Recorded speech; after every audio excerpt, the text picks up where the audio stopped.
Well, Christine Emba wrote a opinion piece for the Washington Post entitled "Men Are Lost," and here is a map out of the wilderness. And and so as she writes this, I've seen her go on a few different shows, even on the Renn show, which I really like Renn. And she goes on the show, and I just wondered as soon as she came on and writes this piece about basically how to be a man. I just noticed here, who is Christine Emba and how is she an expert on how to be a man?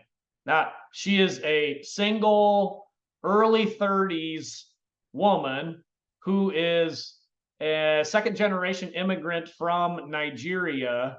And I guess she's going to tell all the American men how they can be more manly in a place where they are lost. Doesn't that just seem like we're in clown world right off the back? But let me go to an interview of her on the Washington Post, CNN, something or other website here. Yeah, no, I think that's a really interesting question and really well put. I've been entering the danger zone and reading the comments on this piece. There are more things. Why would you, Christine? Why would you do that?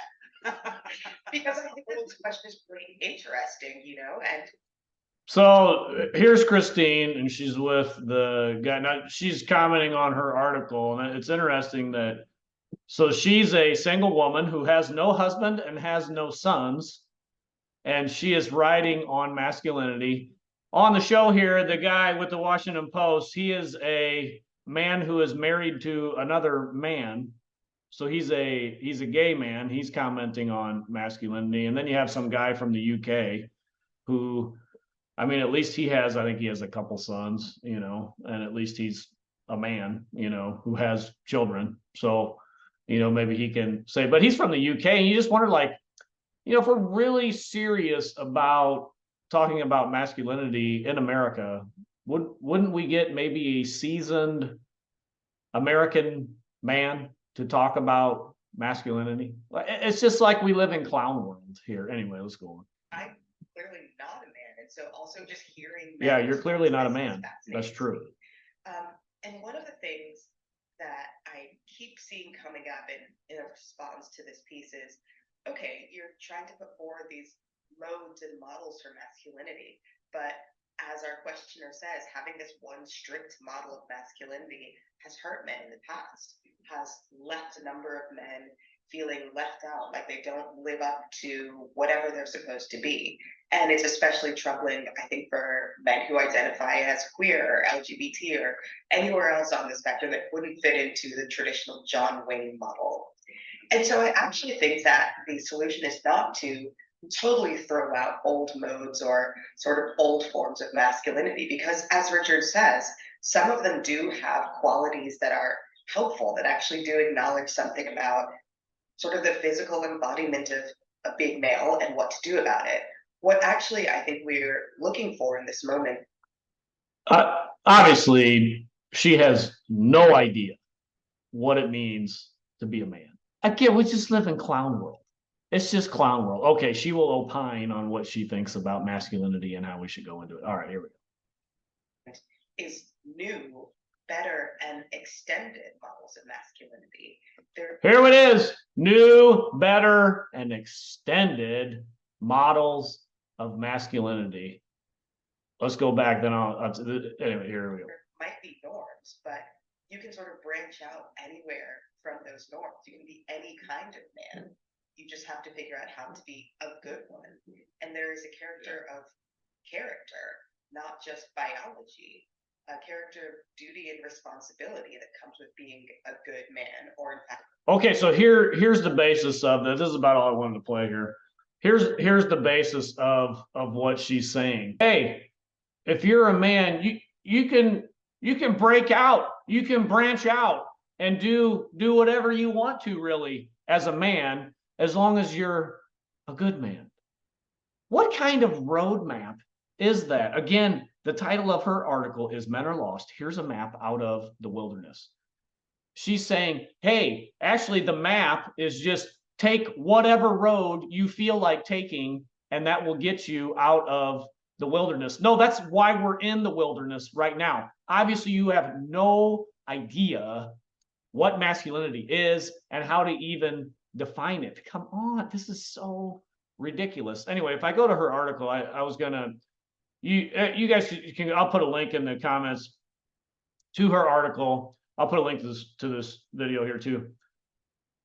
Just like if you read the article, it's a lot of just a waste of time, really. I mean, it's mostly just naming the problems in her mind with modern masculinity and very little solutions. Again, because the solution is, hey, take the old models of masculinity, whatever those are that we don't even know what they are really, John Wayne, something like that, whatever that means, and just go in any direction you want to, blah, blah, blah. What are you talking about? I mean, you have no clue what it means to be a man because you're a middle-aged woman who is Princeton educated and you have no sons and you have no husband. I guess you have a father and a brother, but they must not have obviously taught you anything about masculinity if this is your anyway. In her article, let me go to her article real quick. It's just so ridiculous. She says we can find ways to work. This is in, hold on a second. This is in the section of a path forward. So after she ad nauseum goes over the problems with masculinity, blah, blah, blah, she goes to a path forward, okay? And she says, we can find ways to work with the distinctive traits and powerful stories that already exist. Risk-taking, strength, self-mastery, protecting, providing, and procreating. Now, protecting, providing, and procreating, that comes from a book by a guy, I can't remember the guy's name, but he studied cultures across all of the world. And he found these three traits to be true across all cultures of what it means to be a man in all cultures. And those are the 3 P's, they call it, that he came up with: protecting, providing, and procreating or presiding or whatever, but I guess procreating would be the one. So he found the 3 P's. That's where she's getting that from. And then she's got risk-taking, strength, and self-mastery. That's a decent list of what it means to be masculine. That's a pretty decent list here. But then she goes on to say, here's where it gets interesting. She says, we can recognize how real and important they are, these traditional modes of masculinity, and we can attempt to make them pro-social.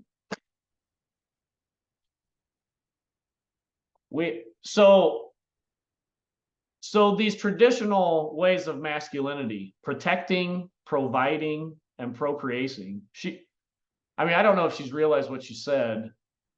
Maybe I'm taking her out of context. I doubt I am. But these aren't pro-social. Are you kidding me? A man protecting and providing and procreating is not pro-social? Really? Protecting what? His wife and his children? Or if he doesn't have a wife, maybe he's protecting his people group, his tribe, his country, whatever. That doesn't help everyone pro-social. I mean, providing for whom? Well, normally, if it's a man, it's providing for your family or your tribe or whatever. Maybe you were in the old days on the frontier, they had a frontiersman who was designated to go out and hunt for the people that lived in the fort. There, you can read those stories. Even if he didn't have a wife, he was providing for everyone there. You know, they would hire him to do that. Now, what are you talking about? Again, so then she says we can recognize how real and important they are. We can attempt to make them pro-social, and she says, to help not just men, but also women, and support the common good. To help not just men, but women. So somehow all of these old things, risk-taking, strength, self-mastery, protecting, providing, procreating. I guess in the old way, they were just helping men.